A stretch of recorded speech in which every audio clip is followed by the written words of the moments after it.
بسم اللہ الرحمن الرحیم۔ حدیث شریف کی فضیلت آپ صلی اللہ علیہ وآلہ وسلم کی زبانی۔ حضرت ارباز بن ساریہ رضی اللہ عنہ روایت کرتے ہیں، رسول اللہ صلی اللہ علیہ وآلہ وسلم نے ایک دن ہمیں نماز پڑھائی۔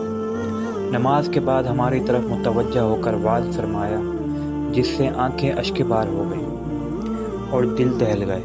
ایک شخص نے عرض کیا، یا رسول اللہ صلی اللہ علیہ وآلہ وسلم، ایسا وعظ آپ نے فرمایا ہے، یہ تو جیسے کوئی رخصت کرنے والا رخصتی کے وقت باتیں کہتا ہے، تو ہمیں کچھ وصیت نصیحت کیجیے۔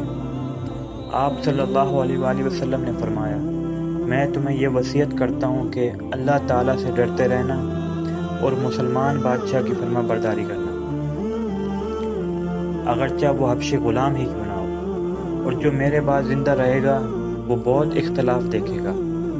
ایسی حالت میں میری سنت کو پکڑ لو اور میرے خلفائے راشدین کے طریقے اپنا لو، اور نئی باتوں سے بچتے رہو، کیونکہ ہر نئی بات بدعت ہے اور ہر بدعت گمراہی ہے۔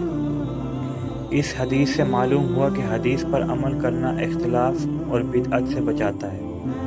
جو اس سے بچ گیا وہ نجات پانے کا مستحق ہے۔